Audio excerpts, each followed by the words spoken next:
Olha, vamos combinar. NR20 é aquele tema que assusta muita gente em concurso, né? É uma norma longa, cheia de detalhes. Mas e se eu disser que existe um jeito, uma chave mestra para destravar tudo isso? O segredo não é decorar, é entender a lógica. E é exatamente esse o pulo do gato que a gente vai ver agora. Então, para organizar o raciocínio, nosso caminho vai ser esse aqui. Primeiro, a gente decifra a norma, depois vai direto no coração dela. Em seguida, a gente entende a diferença crucial entre inflamável e combustível, vê como as classes funcionam e, para fechar com chave de ouro, descobre onde a norma não se aplica. É um mapa completo para não se perder. Bom, vamos começar. Olhar para a NR20 pode dar a sensação de estar perdido num labirinto, não é verdade? A primeira vontade que dá é sair decorando cada artigo, cada anexo, mas isso é uma cilada. O nosso objetivo aqui é outro, é pensar de forma estratégica, focar naquilo que as bancas de concurso amam perguntar. É jogar o jogo delas, só que com as nossas regras. E aqui está a pergunta de R$ 1.000.000. Como é que se domina essa norma sem perder a sanidade? A resposta, pessoal, não é ler e reler até cansar, de jeito nenhum. O segredo é entender o esqueleto da NR20, e é justamente isso que a gente vai montar, peça por peça. Pois é, porque no fundo a NR20 inteira gira em torno de um único conceito. É isso mesmo, um conceito. Quando você entende essa ideia central, todo o resto simplesmente faz sentido. É como achar a peça principal de um quebra-cabeça gigante. E essa peça-chave, o coração pulsante da norma, é uma coisa só: a classificação das instalações. Praticamente tudo, mas tudo mesmo que a NR20 exige, nasce a partir daqui. É isso aí. Pensa comigo. O tipo de análise de risco que precisa ser feita, o treinamento que cada funcionário vai receber, os projetos que precisam estar na pasta da instalação, tudo, absolutamente tudo, vai depender se aquela instalação é classe 1, classe 2 ou classe 3. Por isso que eu digo, entendeu a classificação? Você praticamente entendeu a NR20. Certo. Mas para a gente conseguir classificar qualquer coisa, a gente precisa dar um passo atrás. Primeiro, temos que dominar as definições básicas. E é aqui, nesses detalhes, que as bancas preparam as pegadinhas. Então, muita atenção agora.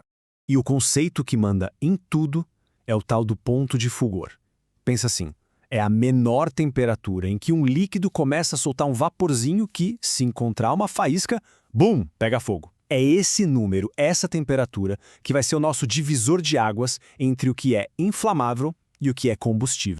Então vamos aos números, que é o que a prova vai cobrar. Anota aí. Líquido inflamável é aquele com ponto de fulgor de 60 graus Celsius para baixo, ou seja, menor ou igual a 60. Já o líquido combustível é o que tem ponto de fulgor acima de 60 e vai até 93 graus. Simples assim. Esses dois números, 60 e 93, precisam estar na ponta da língua. Agora atenção. Muita atenção aqui porque essa é a pegadinha clássica de prova. A norma já teve outra definição que usava 70 graus como referência. As bancas, que não são bobas, adoram colocar isso nas alternativas para confundir. Então esquece o 70. O que vale hoje é os 60 graus. Repetindo, inflamável é menor ou igual a 60. Ponto final. Ok, agora que a gente já tem a ferramenta principal, a definição pelo ponto de fulgor, vamos usar isso na prática. Chegou a hora de olhar para a famosa tabela de classificação da NR20 e ver como ela funciona. Basicamente, a tabela nos dá dois caminhos para classificar uma instalação. O primeiro é pela atividade. Por exemplo, um posto de gasolina sempre vai ser classe 1, não importa o tamanho. Uma refinaria, sempre classe 3. O segundo caminho é pela capacidade de armazenamento. Aí a gente olha a quantidade de gás em toneladas ou de líquidos em metros cúbicos para ver em qual classe a instalação se encaixa. Ah, mas aí vem a pergunta que vale ouro. E se uma instalação se encaixa em uma classe pela atividade e em outra pelo volume que armazena, o que vale mais? A norma resolve isso de forma bem clara, e isso é questão de prova certa. A regra é, a atividade manda. Ela tem prioridade sobre a capacidade. Vamos ver o exemplo prático para isso ficar bem claro. Imagina um posto de gasolina. A atividade dele, como a gente viu, é classe 1. Mas digamos que ele armazena 6.000 metros cúbicos de combustível. Se a gente olhasse só o volume, ele seria classe 2. E aí? A resposta é, ele é classe 1. Por quê?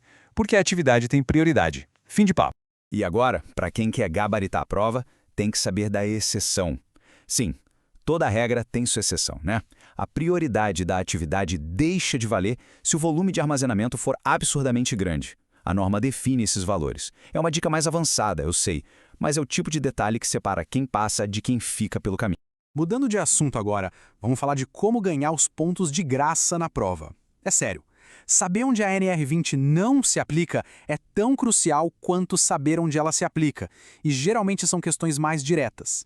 E a lista é bem curta, o que é ótimo. Basicamente, a NR20 não se aplica em 2 casos principais. Primeiro, plataformas de petróleo e gás no mar. Por quê? Porque elas têm uma norma específica só para elas, a NR37. Segundo, em casas, nas residências unifamiliares. Simples, né?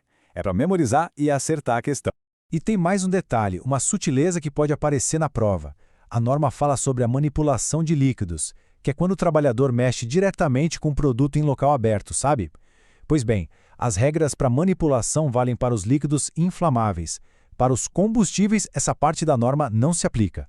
É uma distinção importante. Então, vamos amarrar tudo. Qual é o passo a passo estratégico para encarar a NR20? Primeiro, sempre comece tentando descobrir a classe da instalação. É I, ou I.